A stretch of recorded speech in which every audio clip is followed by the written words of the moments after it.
Hello and welcome to today's edition of the Talanta Eye. I'm your host, Edwin Kuria. Among the top stories that we're going to be looking at today, Jubilee is set to change October 26 poll regulation to make sure that some of the anomalies don't affect the election this time. The NASA is ready to stage a protest today, and the governor says that the city has started to have free traffic flow. Counties will start hiring nurses to reduce the suffering, and Kenya steals the show in Australia. Find out why they're stealing the show. FKF chairman refuses to vacate the office. So let's get right to it. And when we talk about Jubilee set to change the October 26th poll regulation, we're talking about a majority of the Jubilee party members who are looking to change some of the things that might have been anomalies or might have led to the nullification of the election or the disputes that have been there amongst that. So today, President Uhuru Kenyatta has convened a Jubilee Party parliamentary group, which will be discussing the issues or trying to seal loopholes that led to the nullification of the August 8th election. Some of the things that they want to change is change the electoral law to make it clear what complementary system is envisaged as an alternative for the electronic system in the manual, because according to the constitution, the IEBC is required to have a complementary system that is simple, that is accurate, verifiable, secure, and accountable. Another thing they are seeking to do is to amend the legislation so that all the decisions of the IEBC and the Supreme Court require at least a 2/3 majority for it to hold, to be a ruling, to be an effective ruling. And they're also looking to review the qualifications of the IEBC chairman so that any member can take up the role and not just someone with a legal background. And they're looking to provide for a green book register for use in the validation of voters so that we don't have ghost voters in the upcoming election. In the same breath, now that we're still in elections, NASA has vowed to go on with a protest that they had planned to do today. They're saying they're going to have a peaceful march to the electoral agency offices to force the top officials, and that's Mr. Wafula Chebukati. The government has warned that if any property is destroyed, those protesters will be dealt with accordingly, according to the law and with brutal force. So these are some of the things that are going on. So as you're going amongst your business today, you might want to be keen, keep an eye out. There will be protests happening. Yes, they are peaceful protests, but you want to take the precaution, better safe than sorry. As we move on to today's story, remember the Matatu ban was put on hold by Governor Mike Sonko. However, during the period when they are reevaluating the ban, he talked about order within the city amongst the Matatu operators. No double parking, no U-turns, and several other things to reduce congestion. Now, yesterday he said that there was little congestion in several areas in the city and there has been free traffic flow because overlapping, dropping and picking of passengers has been streamlined. Yes, for those who have been around town, most of that has been streamlined. I don't know if it's happening in all areas, but we have observed this. We as Atlanta, I have observed this in a few of the areas.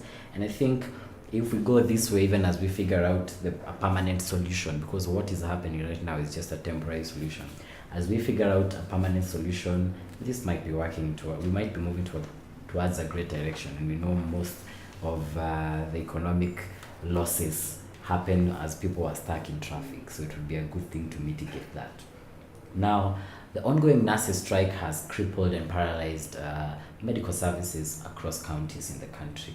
However, counties have started to hire or advertise for those positions to hire nurses to reduce this suffering. Now they're hiring them on temporary basis and on a contract basis.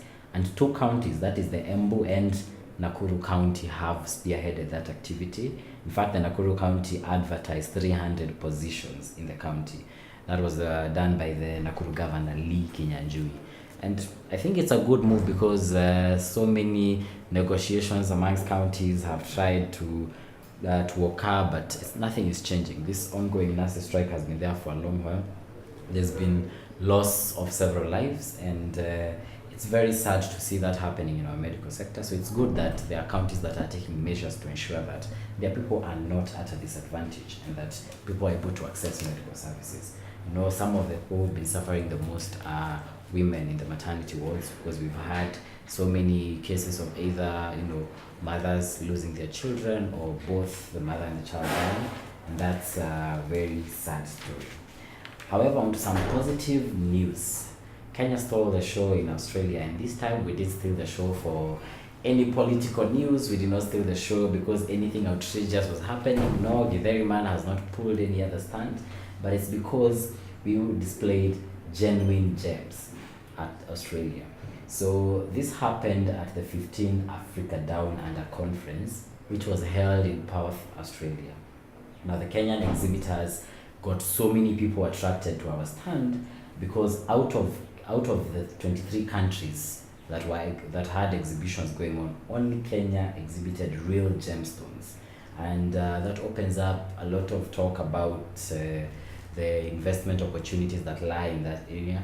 And Best Titanium is one of the contractors in Kenya who are tasked with the duty of mining titanium and a lot of these other valuable stones and precious stones. So it's a good thing. I hope this industry can grow. I hope we have enough gemstones to sustain an industry, because that's the only way we can move forward and move our economy forward, especially at a time when our economy is almost paralyzed because of the prevailing political climate. We even lost the hosting rights for Chan, even though there were several other factors. Some of the factors that also contributed was the political environment, because stability is very important when you're hosting such international games. And since we are talking about Chan, earlier this year, the Football Kenya Federation chairman Nick Mwendwa had insisted that he will vacate office if Kenya is denied the chance to host the African Championship Games in